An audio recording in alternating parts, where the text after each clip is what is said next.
Frame 4 just underway then between Matthew Stevens and David Morris. These two playing for a place in the semi-finals of the Wuxi Classic Snooker. Morris having won the last 2 frames to edge in front.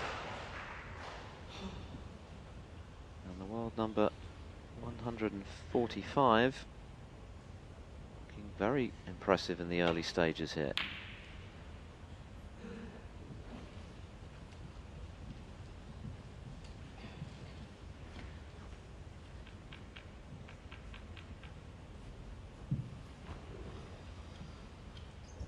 Stevens certainly won't be panicking though. Vastly experienced professional that he is.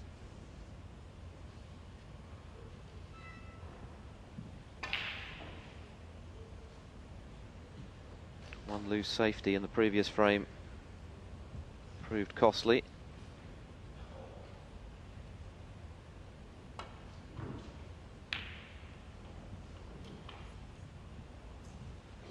Well, he's not played that very well. That's another loose safety from Stevens. He hasn't got a red past the centre pocket. This is cuttable by Morris. Getting position will be the problem for him.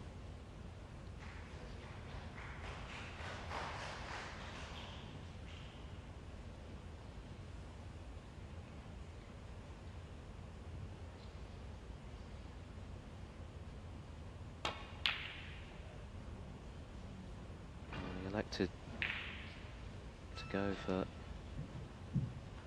the long red to the top end of the table. Missed it by some distance and he's left this red.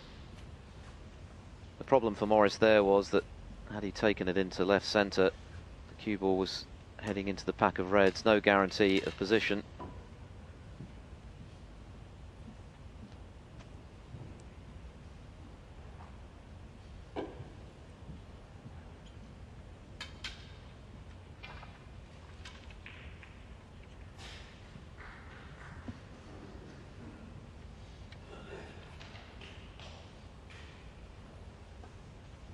Stevens using what looks like a very weather-beaten extension on his cue here to get the extra leverage.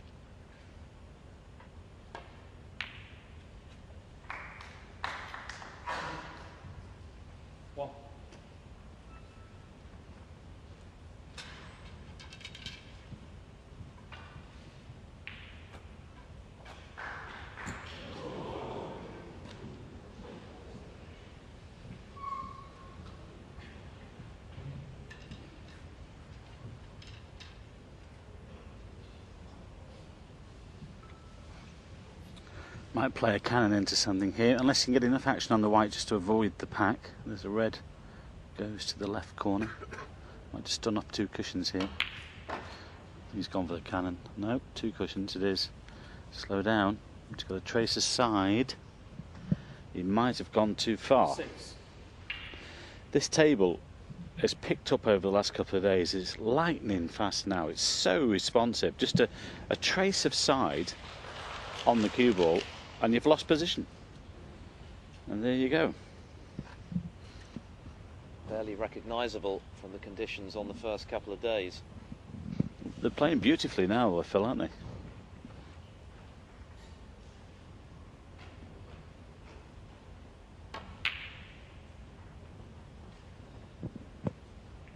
Just the safety then for Stevens.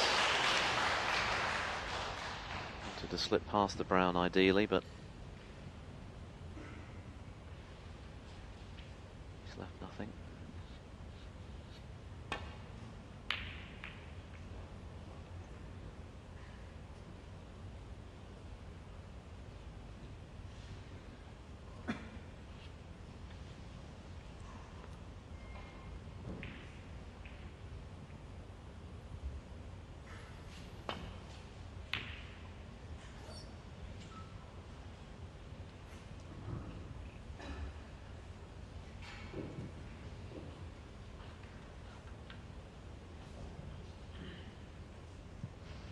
Well, if that red wasn't there on the top cushion, there would have been a path back to bulk. But I think that's stopping that plan.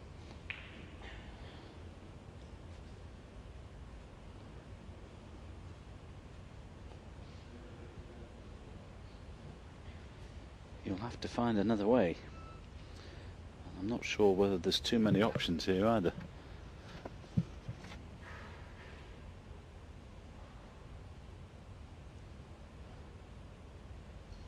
Well, down the left-hand side, I think, the table as we look.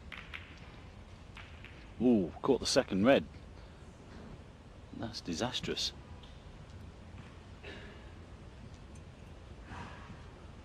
Well, that could prove to be very costly indeed. It was a good return safety by Matthew Stevens, but there was a chance to get back to the bulk area there for David. Just caught the red all wrong.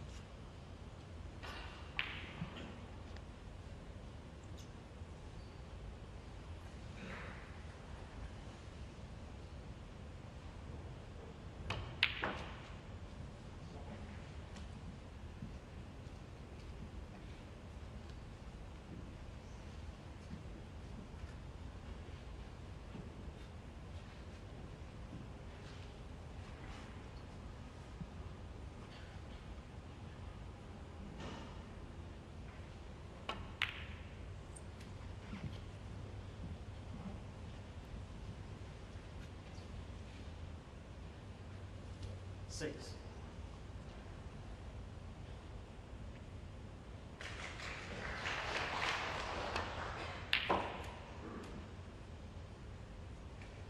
Seven.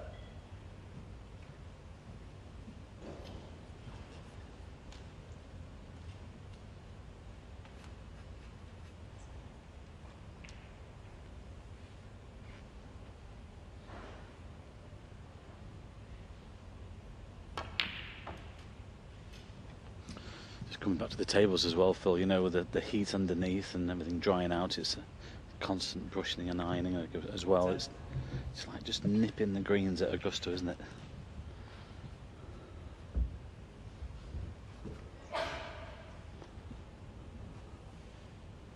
Yes, we've talked about how responsive these cloths are, where conditions are at the optimum, and that's just how the modern players like it.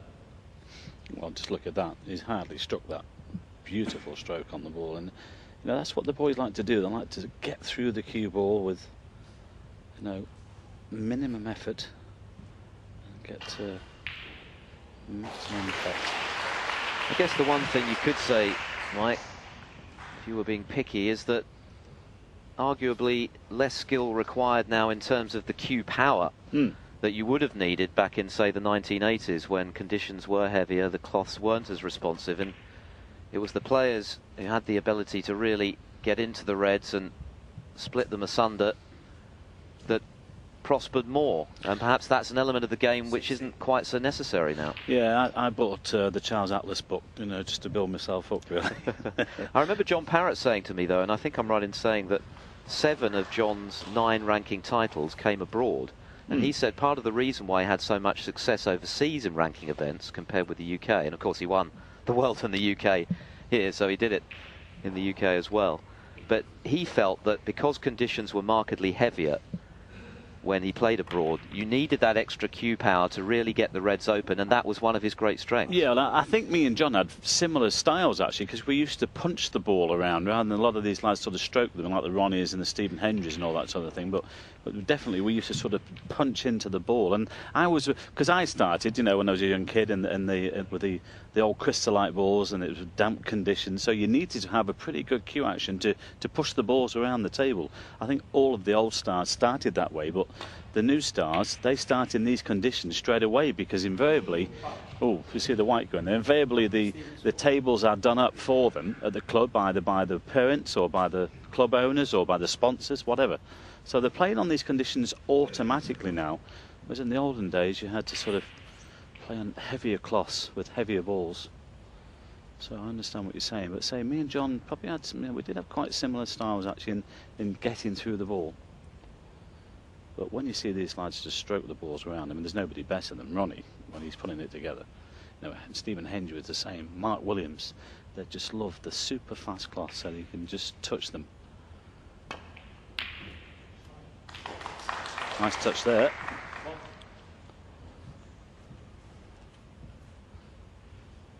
But they do take getting used to. Well, I guess the other thing about these modern tables, Mike, is that the nap is less important than it used to be. Because back in the day, when the cloths were that little bit thicker, you could really tell when you were playing against the nap, couldn't you? I mean, the ball would visibly deviate, less so now. Yes, into the middles especially. You'd aim for the back half of the pocket and it'd come back into the middle. They hardly move offline these days. You're playing into the centre of the pocket all of the time, knowing that they're not going to move. So there have been